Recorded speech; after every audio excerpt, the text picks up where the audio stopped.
Welcome back. This is the Kelly Roach Show, and today we're talking about how to expedite trust building in today's environment. We are all clear at this point that people are spending more time in your ecosystem, more time consuming your content, and kind of having a much stricter evaluation period and process in selecting with whom they're going to invest.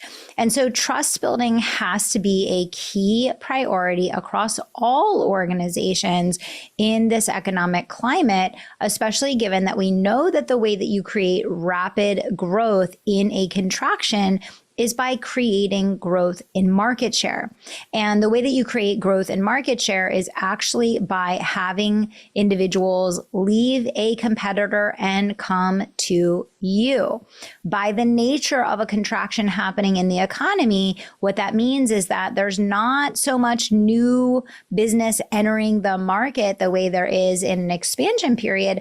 But instead, there's still plenty of business to go around. You just have to get better and be better. And you need people actually coming to you from the competition.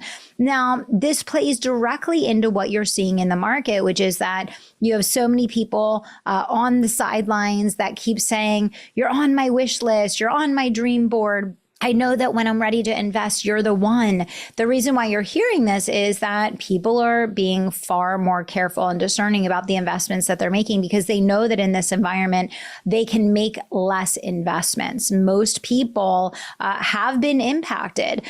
Even think about it, individuals that are wealthy and are, multi-million dollar earners, guess what? Some of their investments aren't doing as well. If they have Airbnbs right now, I can tell you a vast majority of people that have Airbnbs, their bookings are way, way down, right? So you could look across the board, and this isn't just something that impacts people at the bottom of the totem pole. This impacts people on a lot of levels, even scaling up to and touching on premium buyers.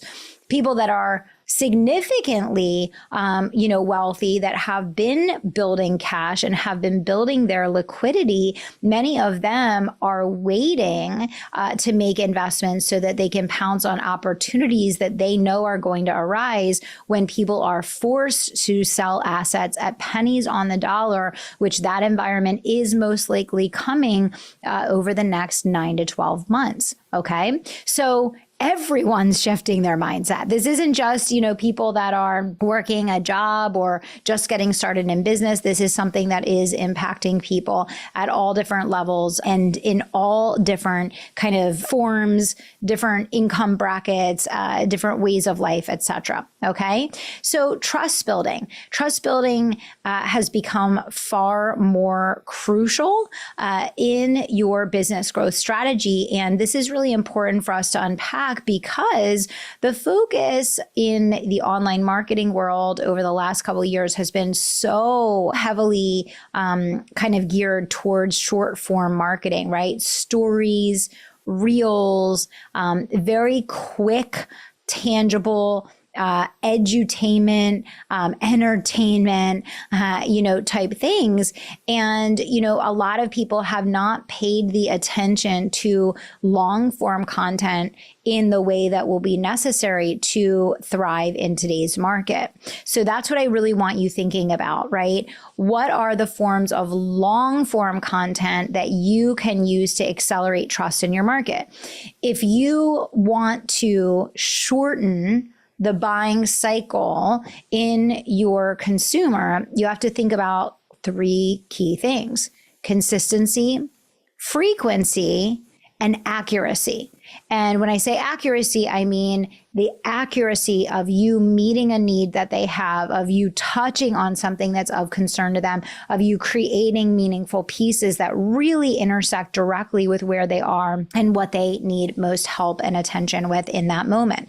Okay, so consistency, frequency, and accuracy. And, when you look at a lot of business owners, a lot of them stop doing blogs, a lot of them stop doing really detailed newsletters.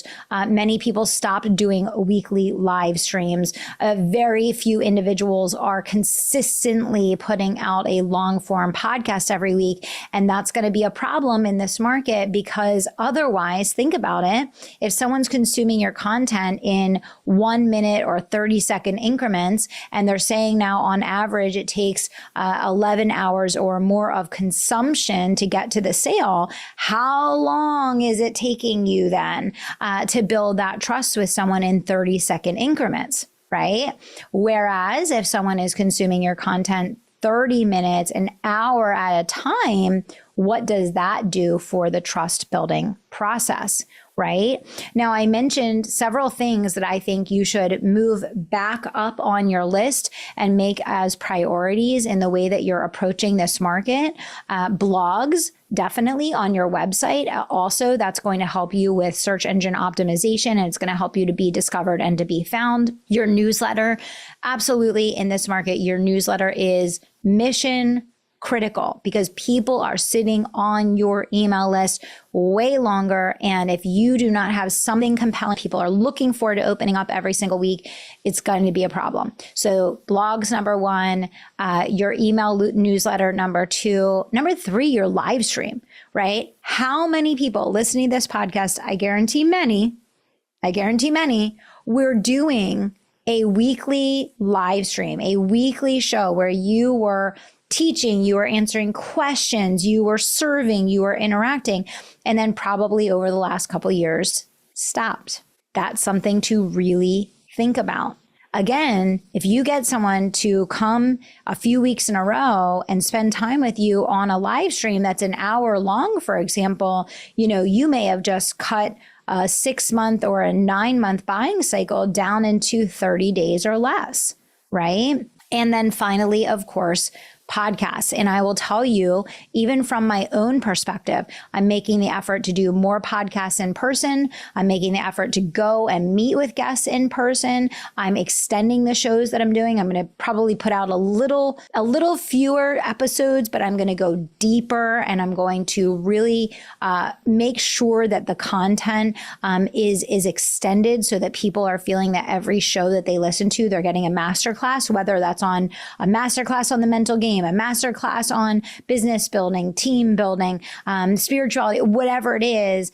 I want people to feel like every time they come, they got a masterclass in something, right? Because I want to instill that trust. And what you have to remember about your live streams, about your blog, about your email list, about your podcast is, that someone may come, and in that first impression, that might be a first touch or it might be a last touch.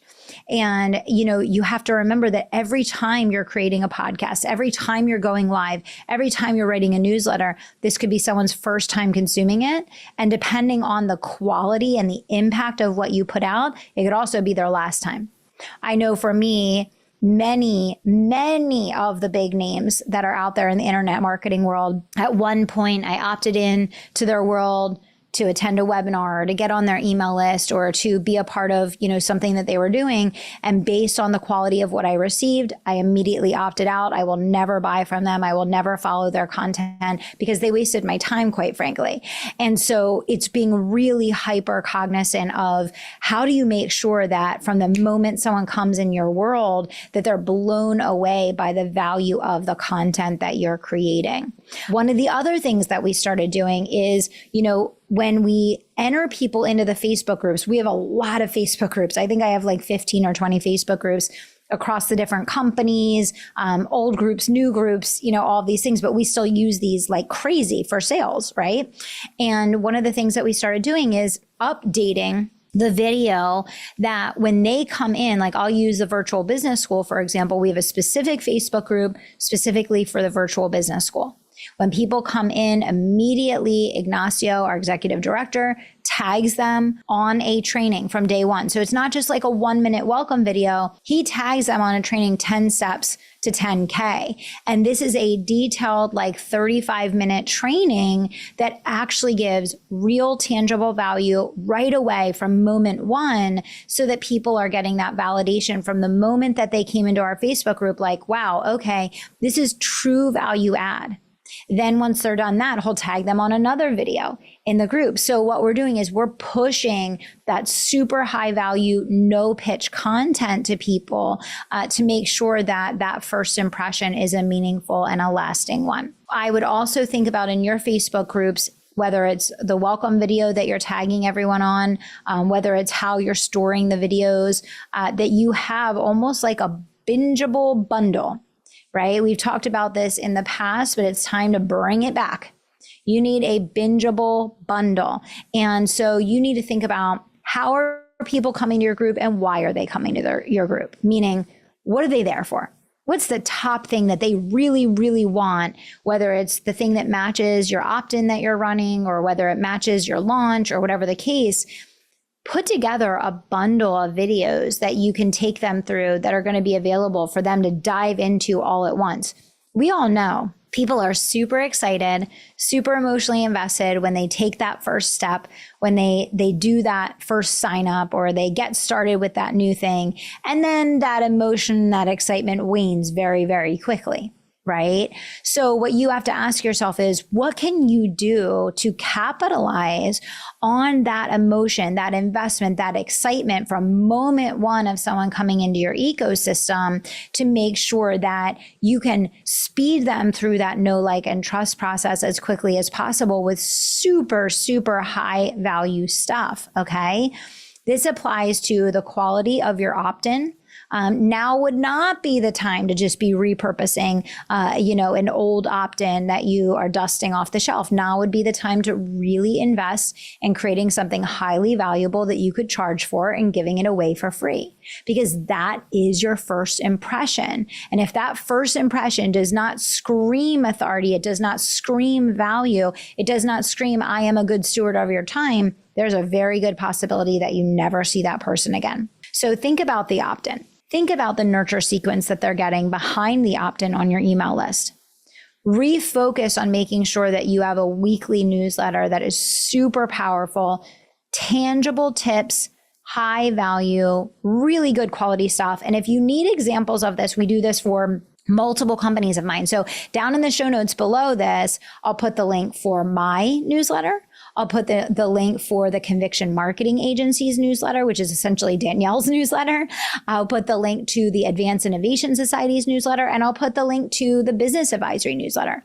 Now, I don't recommend that you opt into all four of these at once because you're going to be getting a ton of emails from all these different companies on all these different things. So next to each of them, we'll put kind of a gift that you'll get when you opt in, and you can pick the one that's most relevant for you. Start with just one.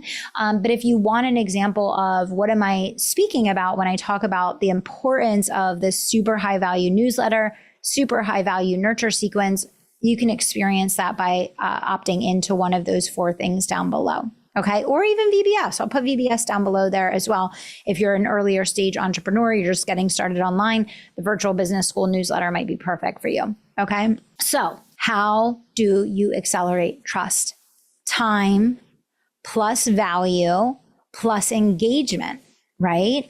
And I saw several interesting stats. I don't remember who they came from. It's not my research, but I saw several interesting stats that in 2024, like 70 to 90% of consumers are hyper focused on customer service when they're making a buying decision. And they feel that the customer service is equally as valuable as the quality of the product. Same thing with convenience. They want customer service and they want convenience. And they consider these things to be almost as important as the quality of the product. So to my friends out there that are looking to use AI to replace your staff or use automation to replace having a live customer service rep or building team members, I really advise that you double think that, because people are really truly evaluating your brand, not just based on the content and the value of the content, but based on the quality of the interactions that they're having with your staff and with your organization. And where I really want to set a light bulb off for all of you is how important it is to make sure that you are establishing SOPs in your company for customer service and making sure that there's a human, a person besides you that is serving in that role, in that capacity. And even I've seen so much online in the last 6 months about people that were genuinely interested in investing in a product or service, but literally couldn't get their answers to their questions. So they couldn't find the price. They couldn't get just basic questions about the product answered. There was all this convoluted information that made them feel like they were wasting their time. And eventually they just moved on, right? So the other thing that I want you to think about with the speed of trust is you do all this work to get people to be interested in your product, to be interested in your program, to be interested in your service. Make sure you don't blow it, because now you got their interest. They come to check out your stuff and it's a convoluted mess. They can't sort their way through it. They can't get the answers that they need. There's no human touch, right? That's what breaks trust. And a couple years ago, maybe that wasn't as important, but it certainly is crucial today. Okay, so I want to challenge you today, and I want you to think about this.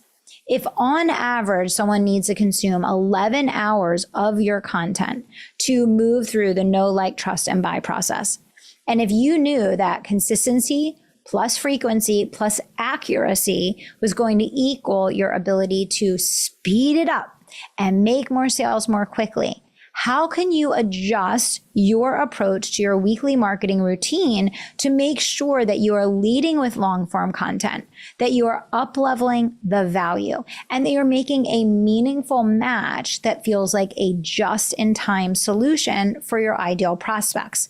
Again, the areas I think that you should personally revisit: blogs on the website, long form podcasts, weekly live streams, and your weekly email newsletter. I think these 4 things alone can do a lot of the heavy lifting to help you to override the consumer concerns and fears that people have and help them to build that trust with your organization. Then once you get their attention, you get them consuming the content, make sure that your information is accessible, it's easy to understand, they know how to book a call. They know where to see the sales page. They can chat with someone easily if they have questions about your product, program, or service. Remove all that friction in the buying process. I've said this so many times over the years, but I think it's so easy to get so caught up in marketing processes and systems and automation and digitization that we forget the experience of the person who wants to do business with you. So, as I mentioned earlier, people have already shown their votes in the fact that they want convenience and they want service. And convenience and service are absolutely impacting their buying decisions. So what that means for you is you want to make sure that you remove all of that friction, that your prices are easily accessible, that your information to book a call is front and center, that you're not having people jump through 1,000 hoops to learn about your services. And believe me, for a lot of businesses online that are listening to this show right now, if you go and audit your own business, you will find this is exactly the case. Make sure that every week you're promoting the invitation to book a call with either yourself or your team. That should be a part of your miracle hour every single day.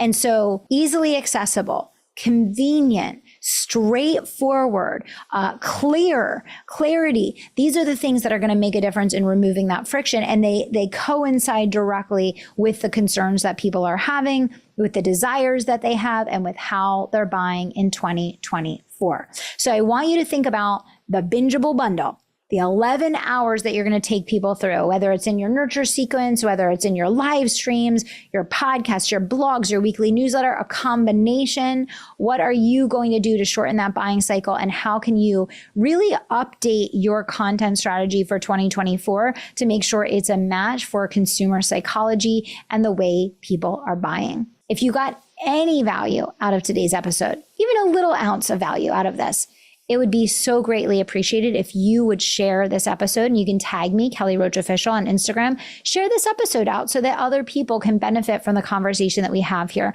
I keep the show commercial free because my goal is to give you pure, unobstructed value. And how you can help me to continue to do that, sharing is caring. So thanks so much for being a part of my community. Pass this episode along to someone it'll make a difference for, and I'll see you back here soon.